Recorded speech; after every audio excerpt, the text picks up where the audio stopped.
This show is being sponsored in part by Precision Self-Storage. Need storage? Call Precision Self-Storage, 617-625-1000, located at 460 Somerville Avenue in Somerville, Massachusetts. 50% off first month's rent along with a free lock, 617-625-1000.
Good evening. Welcome to SBG's magazine. Before we start, I'd like to remind you that this year marks the 25th anniversary of the Somerville production group. This is Dead Air Live, too. It is the only surviving production company from the early years of public access television. They are a truly distinguished group, and I should add that they are just breaking me in.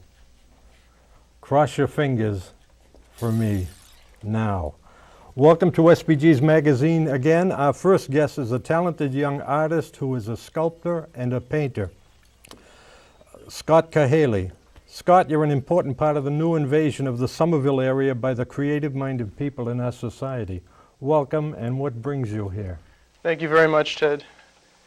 Creativity brings me here. Somerville is an extremely creative place with a good reputation for young artists like myself, and I'm happy to be here. Well, we're going to be showing a clip from your studio in a few minutes, and we'll be able to see the evolution of an artist in earlier stages of development and the consequences of the efforts you've made. Do you place your work in oil or your sculptural work above the other? I place my work, I think of myself like some other artists in history as a sculptor before a painter. I find I'm a very three-dimensional painter. The more I sculpt, the better I become painting. I take my sculpture appreciation into my canvases, and vice versa. When I paint, I'm allowed more work with forms, more ideas to come out quicker. A sculptor is more of a commitment. It can be 6 months to a year because I work with large blocks of marble. And tell us about your background, when you started, who you studied with. My background is kind of interesting. I went to the University of Vermont, which I graduated from in '97. I'm 25 now. My first interest in art came when I was about 20 or 21. And it just came upon me. I was going through an interesting time in my life. I was away from home. I was in this fresh air in Vermont, and I started changing, and I started meditating, and I felt something boiling up through me. You know, it was consciousness, with all the New Age books are about these days, some of them. Yeah. And it was a very interesting time. So as I grew in this new awareness, I created these images. The ones you see around us are the latest of that, you know. So your identity Spawn. started to emerge at that point. Right. Yeah. And I have been in Vermont for the last 7 years up until this year. So the state of Vermont has been responsible in some way for my creativity. I mean, it came from me, but it was ushered in that state. I should mention you've had a show in Lexington that'll be closing in a couple of days, and these few pieces were taken from that collection and brought in this evening. Who are the people that you feel influenced you the most? I think Michelangelo, the 16th century genius, you know, probably the most famous artist in art history, and Pablo Picasso. I think those two were the two of the best. They were on the loftiest level of aesthetic. I think they influenced everybody and everything. They're great times in art history, but they were, you know, everything emerged from that mindset. Those two people, you know, I think artists can look to those two and learn something. I see hints of Aztec and Maya art, the culture in your art renderings here, and I see the association with the classical period in that some of your work, as we'll see in the clip that we're going to show in a minute, relate to religious icons. You know, I see crosses, I see totems and things like that in the art in the studio. Well, it's interesting you say that because I was brought up in an Orthodox tradition. I went to church every Sunday, but when I started painting, my earliest images were religious icons, crucifixions, depositions. You know, I was fascinated with the Sistine Chapel ceiling, Michelangelo's work, and I feel all that. And lately, as I've matured over the last few years, you know, I'm still only 25, but I've been playing around with these sort of Aztecian meets Picasso images. You know, people think my work reminds them of Picasso, and I say that's great because I love the guy, but I'd never copy him. I'm just trying to do my own thing in my early maturation. But you're right, they do have sort of a Incan or an Aztec feel, I guess. Well, is that you're identifying your volitional consciousness too that's starting to come out in your art, you know, and that you're making an association between the impulses you have and the work of other masters. You're not out to imitate their art or paint like somebody. Another component of your recent paintings is the emphasis on women. As we look at the film in the studio, we're going to see a lot of women, but the sculptures are of men for the most part, you know. And in a minute, we're going to take a tour, and maybe we can explain and look a little deeper into the paintings that we have with us this evening. Sure. well, you've had a tremendous growth period for 5 years. Looking at the early stages of your work, what did you have to show them at Vermont to get into college? I think you mentioned you got. Did you get a subsidy or some kind of a grant? I received a scholarship, but I guess I wasn't too clear. I didn't enter Vermont as an artist. I picked up art at the end of my sophomore year, and that's all I did. You know, I kind of I detached myself from the regular partying because I knew this was coming out of me. Well, let's show the tape at this point. Take a look at Scott's studio, see some of his earlier work and some of the more recent work, and especially the sculptures.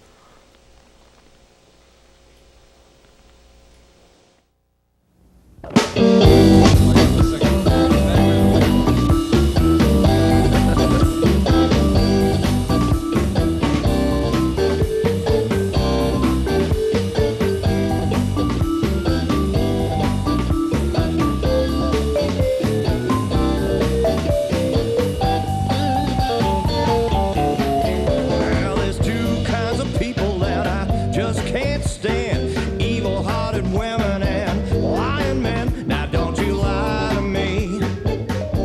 Well, don't you lie to me. 'Cause that'll make me mad. I get evil as a man can be. You told me that you loved me long time ago. The fella that you had, you didn't want him no more. Now don't you lie to me. Now don't you lie to me. 'Cause that'll make me mad. I get evil as a man can be.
Yeah, you told me that you loved me long time ago. The fella that you had, you didn't want him no more. Now don't you lie to me. Now don't you lie to me. 'Cause that'll make me mad. I get evil as a man can be.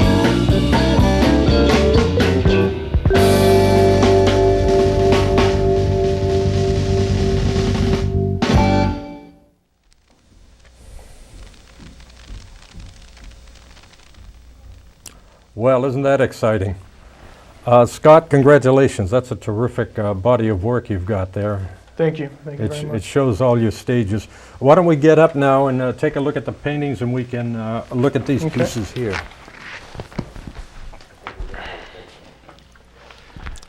This piece I would call over here, I would call it Aztecian here.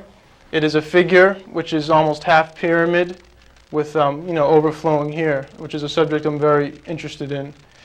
And it comes into my wanting to make sort of Aztecian design, but merge it with the human figure, as if you saw an ancient structure Yeah. that was a figure, almost like the Sphinxes in Egypt. You know, the mixture of both. Yeah. You know, and this is a fairly recent painting. You know, And like standing them in front of a Sphinx at contemporary times. right. Yeah. Very interesting. I love the color. The design is beautiful. It Thank moves you. right into it. Now, Thank this you. piece is quite unusual in that this would be classified as erotic art. A little bit. I think I would call this painting Pajama Panky because there are actually two figures here. There's a figure more, in my opinion, more of a male figure in his checkered pajamas. And there's a woman down there, you know, maybe they're just lying around or whatever. I think they're having a relationship. They're having some kind of relationship, and it's like the doors Yeah. have just been opened and cameras have broken in, and the guy's saying, you know, So the viewer is actually, when he looks at the painting, is coming in on them, and they're reacting to somebody Sure. looking at them. sure. But it's interesting because, you know, I never really think of what these things are going to be until they're done. Yeah. You know, I just let these images flow. They come from the same place, somewhere in my unconscious, and Yeah. I just go with them. So I didn't have the title Pajama Pinky before I started. It's something I attach after. Names to me for me are extraneous Yeah. sometimes. That's the association. I look for cute names. I love the brushwork because it has the energy of surprise too, you know. It seems to complement, especially the purple around the head and the brush of the hair. It's, you can see his reaction coming up, very dramatic.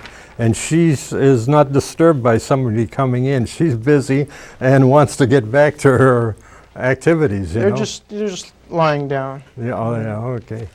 And, well, I'm impressed. I believe this is a very exciting time for you. There are clear signs of humor in your work, you know, and I see that all the time. Let's look at this piece here and give us an explanation of what we're looking at. I would say the title of this piece is Blow a Kiss. This is just sort of an angelic or an ethereal figure coming down with the hand out, and if you get closer, you see they're just sort of, I back scratched into the wet ink, and it's just sort of blowing a kiss out, you know, and I'm interested in these checkered forms, and I'm interested in what you see, you know, this direction of juxtaposed body parts. You know, I'm obviously not near the first to think of it or do it, but I'm just trying to ultimately do it in a new way. And the work in hard lines, the black lines and then the flesh tone. And the flesh tone is mottled too, you know, so Right. it gives a texture to it. I love a heavy palette. Big artists call it an impasto when the paint comes out. Yeah. And I knife on the paint at certain points, and it just feels great. And for me, I would do this, I would carve this exact thing in stone if I had the time and the stone and the place. You know, it's three-dimensional. As I said, I'm a sculptor, but I love color, and I try to make my color special. It's interesting now, the large sculpture that we saw in your studio, how much did that weigh originally? The finished piece? Yeah. The finished piece weighed 2,000 pounds originally, and now it's about 1,000 pounds. So you've cut it in half. Right. And if I took a block of stone and cut it in half, so it was half the weight, describe the difference between the half with just the cut and the sculpture. The sculpture would be a lot less weight because it's the hands are brought out and the Right. face you reduce. So Right. you're not dealing with a solid block. You go in and you take They may away. be the same weight. It would be half the weight. I would cut that large square in half. It's not the same as the sculpture. Right. And the idea is that there's something that's come out of you that's transformed half the weight of that block Right. into something other than a block. Well, that brings it to life. That block you're talking about is very significant to me because it was my first life-size sculpture. And I bought the block. I didn't have a commission, and I just knew I wanted to carve it, and I had a studio to carve it in. So I did it. It took me over 6 months, you know, and I call it figure with angel. If you remember, there was a small angel kind of in lotus position. Right. So it's a mix of different cultures and different emotions in one piece. You know, it's hard to describe here what it means to me, but it means a lot. And the first big block with all the drawing is in progress right now. And that is going to be less realistic and naturalistic. It's going to be more like one of these paintings. But that block is currently 3,000 pounds, and I project I'll finish it hopefully within this year. Well, it sounds very exciting. Scott, thank you very much for coming by today. Thank you, I sir. appreciate it. It's wonderful seeing your work. A terrific artist, moved into Somerville here, has a studio. At the end of the credits, you'll be able to see Scott's phone number, and you can call him if you'd like a private viewing. If you're interested in his work, you can negotiate with him. Thank you very much, and we'll cut now for the next segment. Be right back.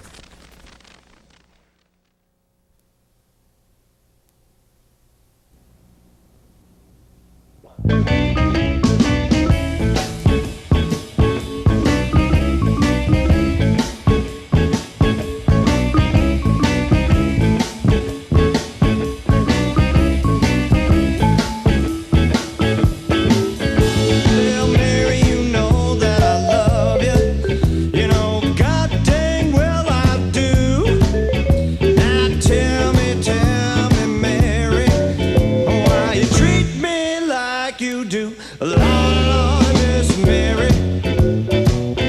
Lordy, Lordy, Miss Mary. Lordy, Lordy, Lordy, Mary. Girl, you just don't wanna do right.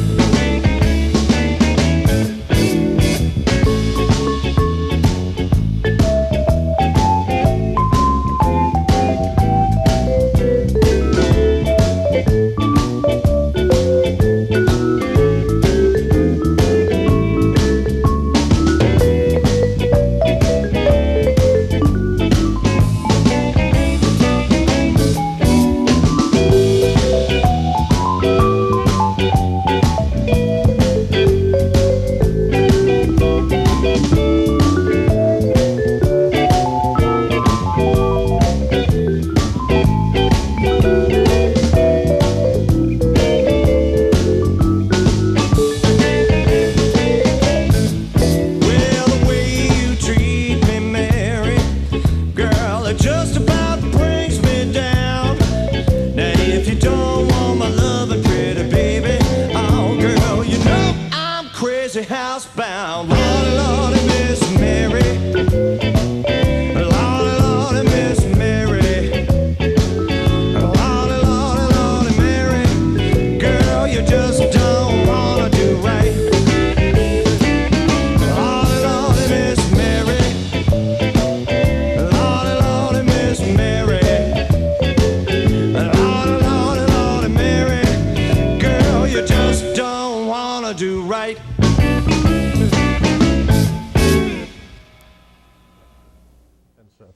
5 seconds. Welcome back. Our guest now is Steve Hassan, and Steve has his new book, Releasing the Bonds, and the central theme of this book is strategic interaction approach. Steve, welcome to the show. Thanks, Ted. How you doing today? I'm fine. Good. Yes, I've lived in Somerville for years, and I'm a licensed mental health counselor. Was involved with the Moonies in the mid-'70s, and I've been involved now for 24 years helping people to get out of mind control cults. Yeah. And you've had some bad experiences earlier in life. You thought you were doing something to help yourself, and it's interesting the way, for people that have had these problems, the way they turn on them or us. And could you compare cults and destructive cults? Because there are belief systems, and sometimes it's hard to delineate between the two. Right. Basically, I believe in that people have the right to believe whatever they want to believe. My work is focused on destructive cultism, and that is the behaviors that groups will use to use deception, so there's no informed consent, the use of mind control techniques, and I have what I call a BITE model, B-I-T-E. The control of behavior is the B, control of information, control of thoughts, and control of emotions, all to make a person dependent and obedient on a particular group or leader or individual. And so I work with people involved with political cults, religious cults, therapy cults, business cults. It really doesn't matter what the beliefs are as much as the practices. And some of them are actually systems. You can see the way people pull them in with investments is very popular now, and you see people taking the money and running, you know. And it becomes a kind of a belief system, the market nowadays too, doesn't it? Well, it certainly can, and what I advocate is a consumer awareness. You know, if it's legitimate, it will stand up to investigation and scrutiny. People should go on the internet if they're being approached with some new concept, some new group, and do some searches. I have a website at freedomofmind.com, and I have a list of a number of the groups that I've worked with over the last 24 years, but they're literally thousands, and they can change their names over time, so it really makes sense to do your homework and ask a lot of critical questions. In the USA Today article, I found it very interesting, how to recognize dangerous cults. Maybe you'd give some of that information to the audience. Well, again, I should say no one joins a cult. I've never met anyone who said, yep, I want to be abused and exploited and taken advantage of. People get approached by attractive, educated, intelligent people, and they're usually invited to some free event, a free lecture, a lunch, some type of training program or management program, and they think they're going to get something valuable. And in fact, they might. but it's used as an inducement to get them involved further and further and further. And so what I encourage people to do is ask critical questions. Who is the founder of your group? Who is the leader? Is this group controversial by anyone? What do you think about former members of the group? Because when you're in a mind control cult, they tell you that if you leave, terrible things are going to happen to you.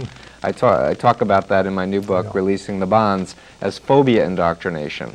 So people are taught, if you leave the group, you're going to go insane, you're going to get cancer, you're going to be hit by a car, you're going to be possessed by the devil, you're going to lose your faith in God, and to help people to understand that these are irrational, often hypnotically programmed beliefs designed to make them dependent. And these people that have gotten you to like them aren't going to be happy with you anymore.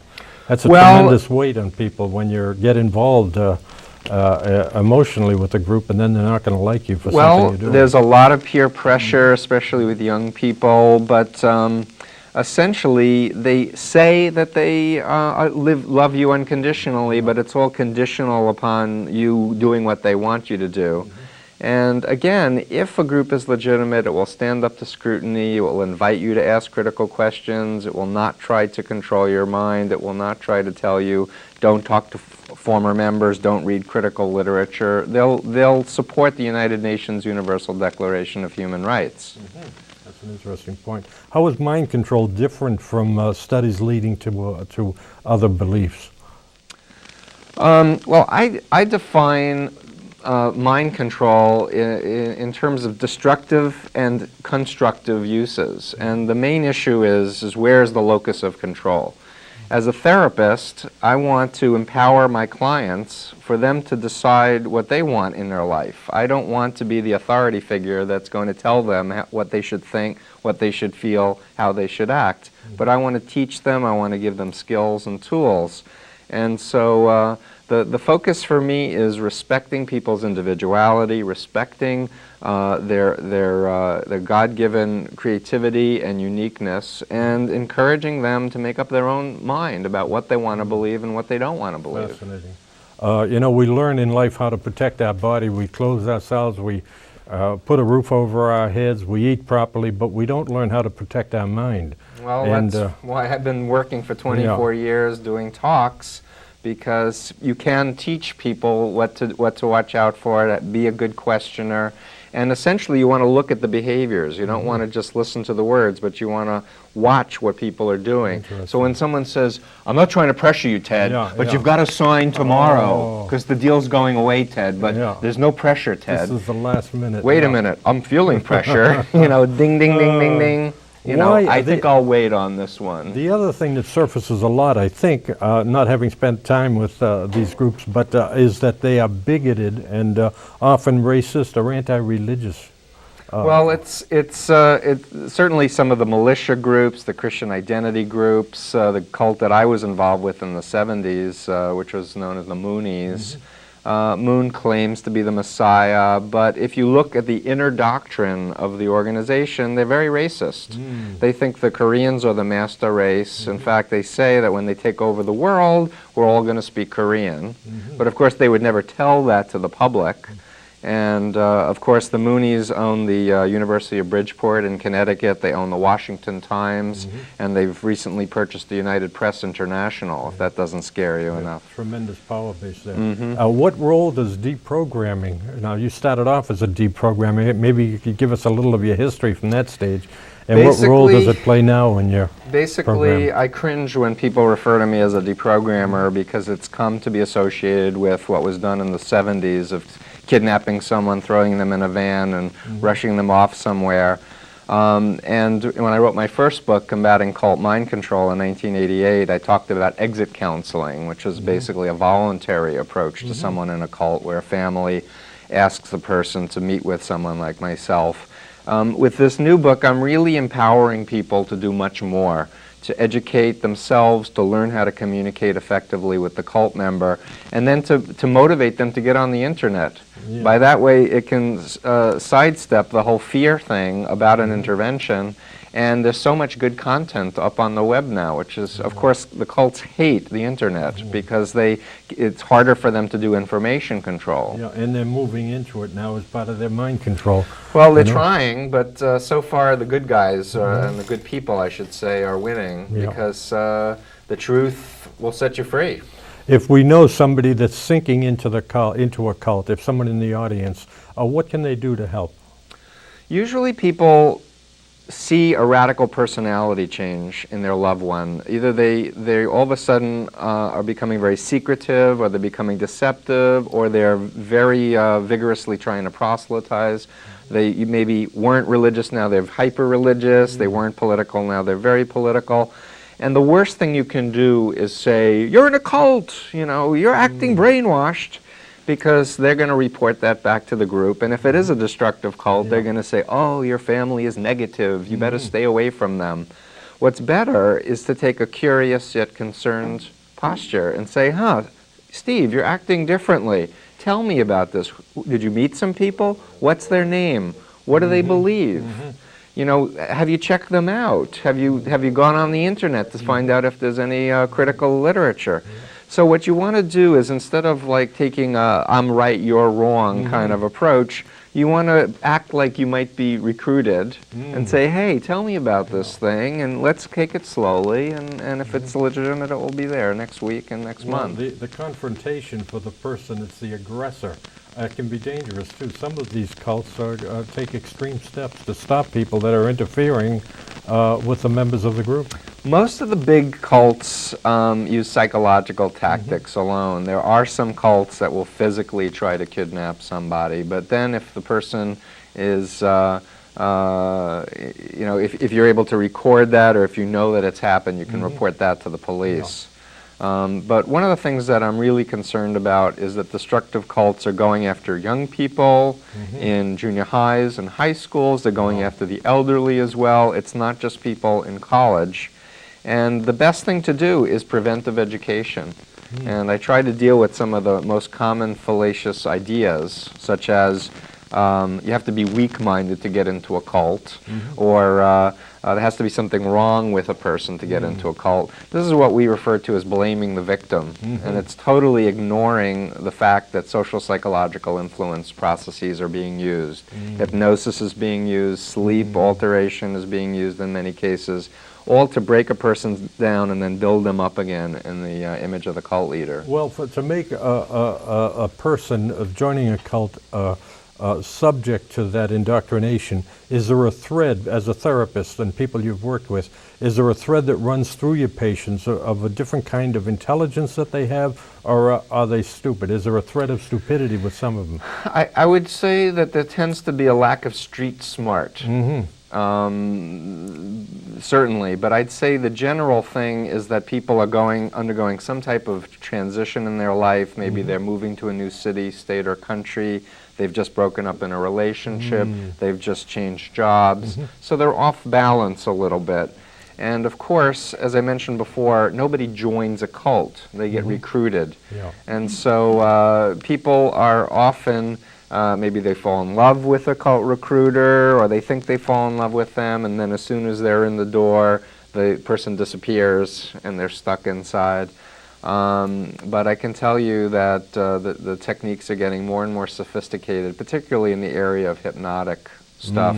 Just close your eyes and go back to childhood. We see it in ads now. It's scary. What do you see, Dorothy, or whatever the girl's name is? Aren't and you she smiles, hungry for da-da-da now? Yeah, exactly. That's a hypnotic language pattern. And that's conditioning. Yep. Going back to Releasing the Bonds, which is why you're here today, and thanks for coming by. It's a terrific book. But what I found, and I underlined it here, is strategic interaction approach. Maybe you could describe that for the audience. Sure. Essentially, what I'm encouraging people to do is to learn how to communicate with somebody in a cult. And one of the features of mind control is that members are taught to do thought stopping against any negative thought. So if, for example, a parent says, hey Steve, Moon has an M16 gun factory. What kind of messiah has an M16 gun factory? I, as a Moonie, would start chanting, crush Satan, crush Satan. So I would do this thought-stopping technique. And so what I tell my clients to do is to learn about other cults. Because when you're in a cult, you think the other groups are cults. Heaven's Gate was a cult. David Koresh had a cult. The cult in Uganda, where they had almost 1,000 deaths, was a cult. So describe this other group. Talk about the 4 components of mind control: behavior control, information control, thought control, and emotional control. And then ask them how their group is different. So you're stepping behind it. Another feature of the new book is I talk about a 3-stage phobia intervention. Because when you're in a mind control cult, you are inculcated with irrational fears that terrible things are going to happen to you if you leave. So like a person who has a phobia of a dog, let's say, and gets panic-stricken at the thought of being in a room with a dog, someone in a mind control cult is panic-stricken at the thought of leaving the cult.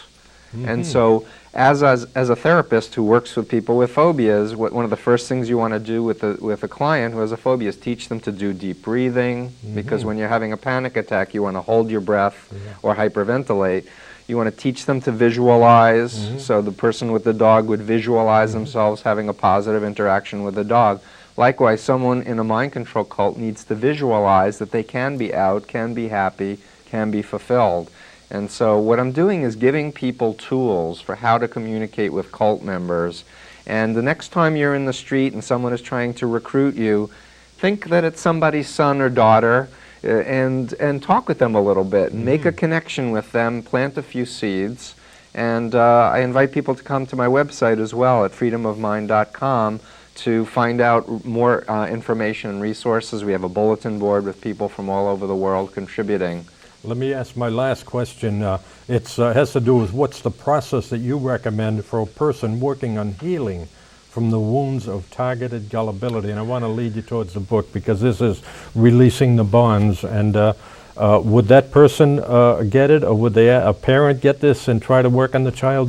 Who is this targeted This to? book is for everyone who's interested in the subject of mind control and cults and how to help themselves, how to help other people.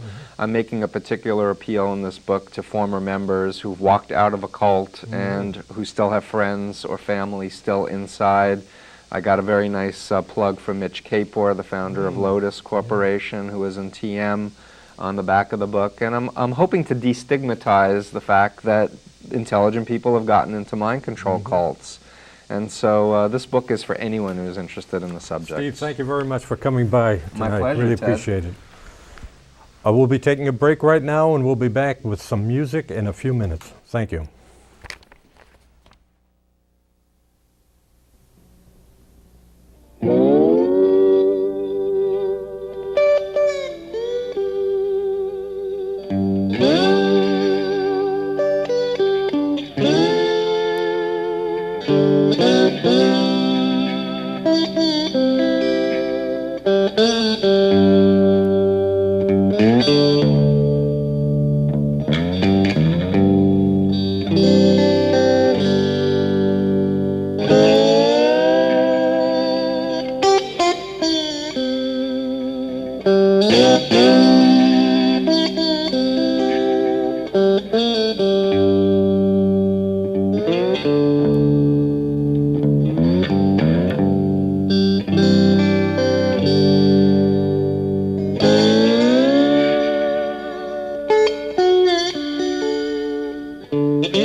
Hi, I'm Maria Pereira, and I'm here today with two great musicians, Jean Wildman and Kathy Moore. And thank you both for being here today with us. Can you tell us a little bit about yourselves and the Folk Singer Society, folk song? The Folk Song Society of Greater Boston. That was how we met. Kathy has actually been in the organization for longer than I have, but it's a group in the area. It's a group in the area that promotes folk music in a number of ways. It sponsors concerts and sends out calendars of different events in the area, and also, in particular, the thing that we met at a midweek sing, which is where people just get together of all sort of levels and different interests, mostly folk, but not exclusively, and sing and play. Well, And I that's met how you we both at the Mom's Day support rally against guns, and that was fascinating hearing you both. And we're going to be honored here today to hear some songs from you. So I'm going to get off and let you two play. Okay. Thanks for Thank you. coming.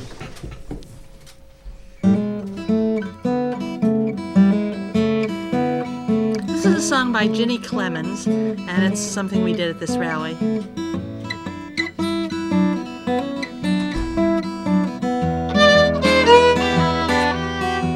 Should I do that again? Oh. Capo. Yes. Jean is in charge of the capo. I was in charge of the capo. At the rally, I Sorry forgot about to put that. my capo on. Didn't prevent me from singing, but it prevented Jean from playing the violin, since fiddles are less flexible than voices.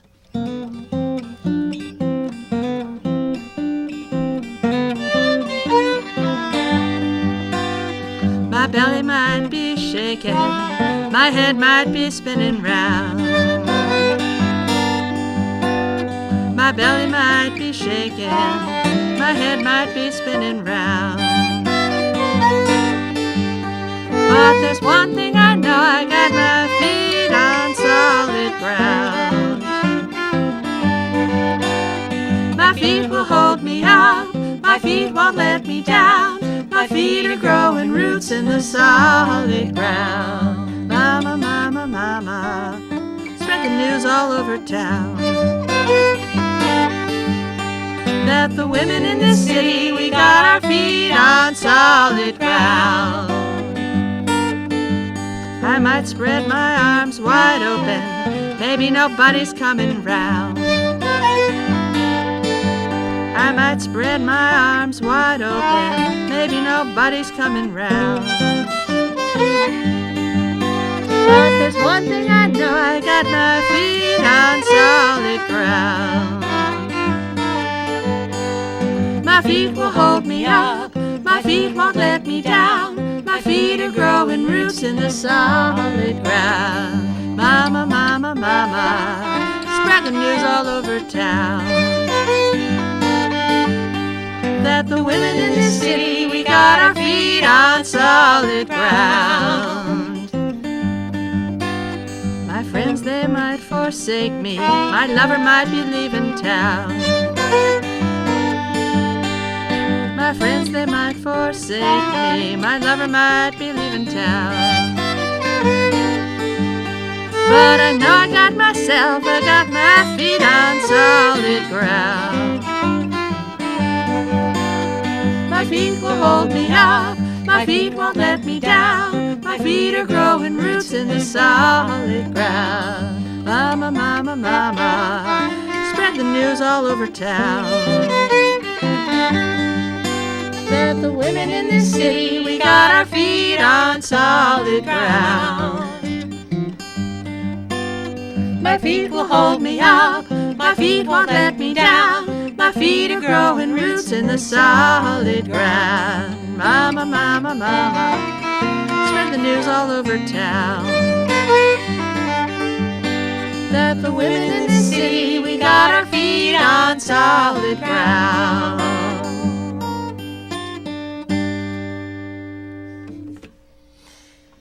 All right.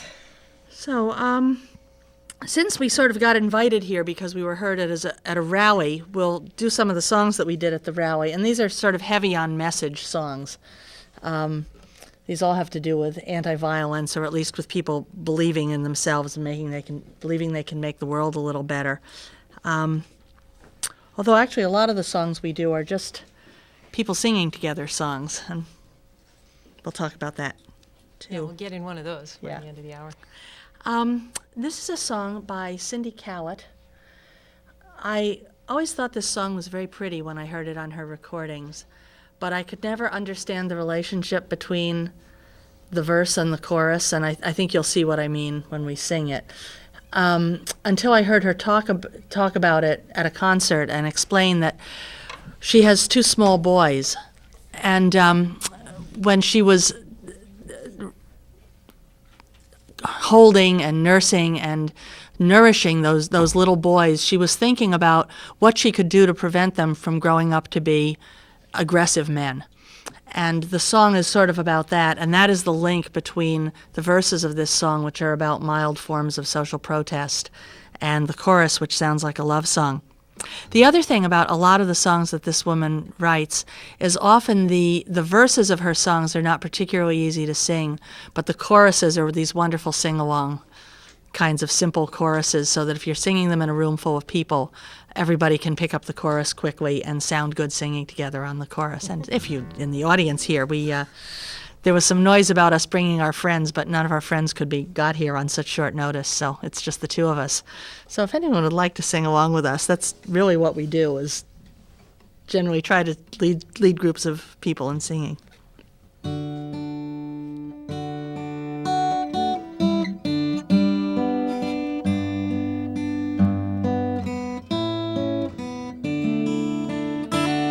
I start out in the rain night, my only light a candle a million miles away. Would you lay down your fire as I raised mine? Would you not kill again? And oh, when you're near me, oh my love, oh my joy, there's nothing ever to weary me. Oh my darling one, if I still walked as one among many more, my only time the present, now and here, would you undo those bombs, one for each step taken, and let a future draw near? And oh, when you're near me, oh my love, oh my joy, there's nothing ever to weary me. Oh my darling one, if I talk no food on this one day, my only life is water, a life or more away. Would one child more than live? No cries of hunger, no cries, would we not starve again? And oh, when you're near me, oh my love, oh my joy, there's nothing ever to weary me. Oh my darling one, if I start out in the rain night, my only light a candle a million miles away, would you lay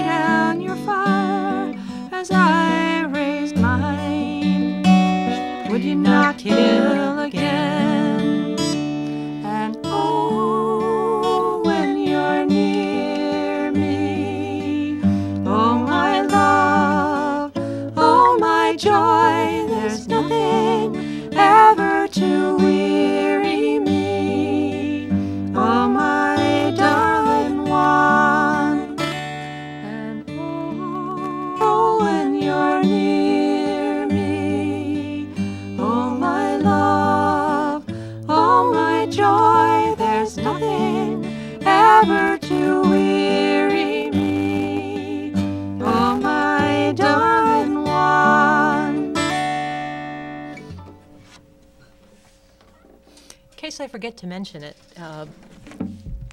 the website for the Folk Song Society is www.fssgb.org, and there's information about the different sings, the monthly sings and the weekly sings, and the concerts. So fssgb.org.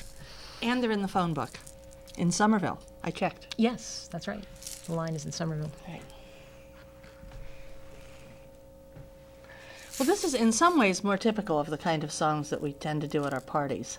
Gospels make really good sing-along songs, for one thing. I mean, this is, Yeah. it probably was originally a gospel song. I don't actually know the history, but it sounds to be typical of the kind of gospel song that was rehabbed as a civil rights song during the 60s. And it's just a great sing-along because it lends itself to harmony. You only have to learn one new word each time around, and then you can sing the whole thing. It's what they call a zipper song. You can add Right. words in the middle, and you can suggest words to people. And it was good for the march because we could play with the verses a little bit and add some things that went along with the theme. Right. And I'm going to play the zucchini on this. I wanted to show you that you also can have cheaper and easier to learn instruments than the guitar and the fiddle. You go into any music store these days, I mean particularly a folky music store, but it's hard to see, isn't it? And these started as eggs. They're these little eggs that have rattly things in them, and go almost anywhere now, and You can get you'll tomatoes, find tomatoes, peppers, let's see. So this is my zucchini, and I could use my hands, but this is kind of fun, and everybody giggles when I take it out. Okay. So, all right. Come and go with me to that land. Come and go with me to that land. Come and go with me to that land where I'm bound. Come and go with me to that land. Come and go with me to that land. Come and go with me to that land where I'm bound. There'll be justice in that land. There'll be justice in that land. There'll be justice in that land where I'm bound. There'll be justice in that land. There'll be justice in that land. There'll be justice in that land where I'm bound. There'll be freedom in that land. There'll be freedom in that land. There'll be freedom in that land where I'm bound. There'll be freedom in that land. There will be freedom in that land. There'll be freedom in that land where I'm bound. There'll be no weapons in that land. There'll be no weapons in that land. There'll be no weapons in that land where I'm bound. There'll be no weapons in that land. There'll be no weapons in that land. There'll be no weapons in that land where I'm bound. There'll be no crying in that land. There'll be no crying in that land. There'll be no crying in that land where I'm bound. There'll be no crying in that land. There'll be no crying in that land. There'll be no crying in that land where I'm bound. Come go with me to that land. Come and go with me to that land. Come and go with me to that land where I'm bound. Come and go with me to that land. Come and go with me to that land. Come and go with me to that land where I'm bound.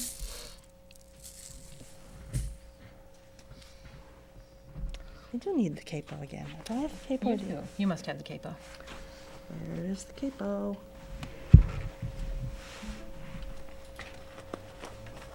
Capo. Okay. This is a song by a Canadian feminist singer-songwriter named Farron.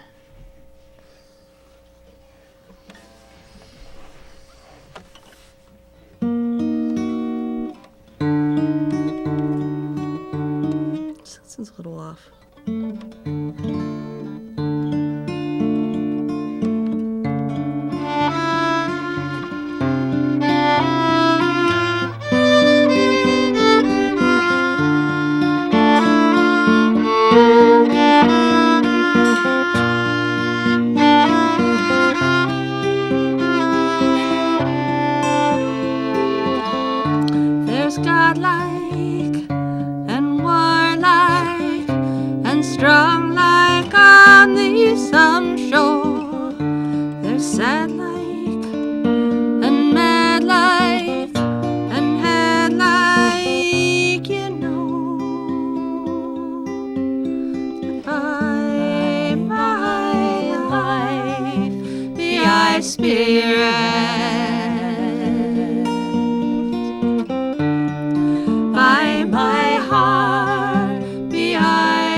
say slowly brings the least shock, but no matter how slow I walk, there are spaces, empty places, and doors and locks.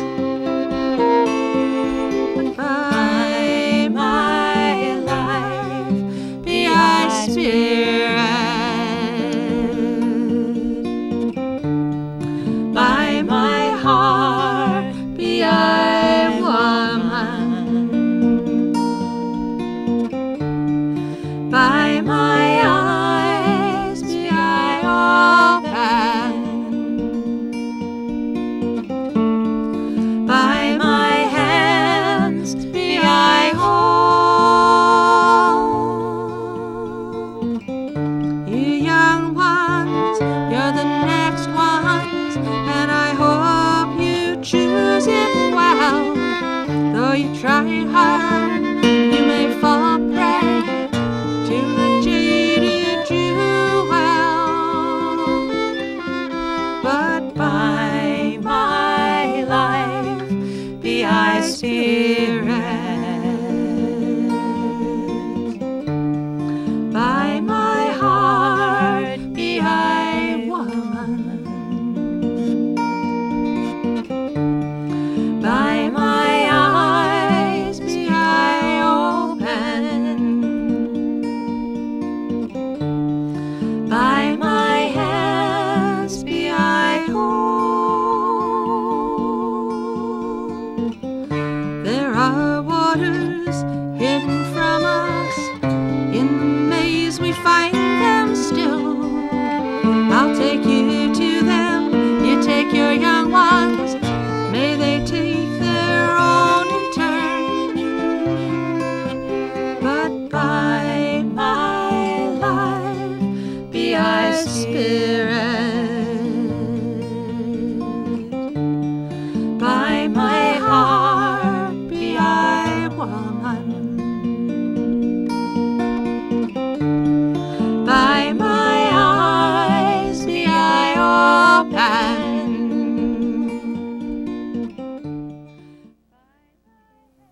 This show is being sponsored in part by Precision Self-Storage. Need storage?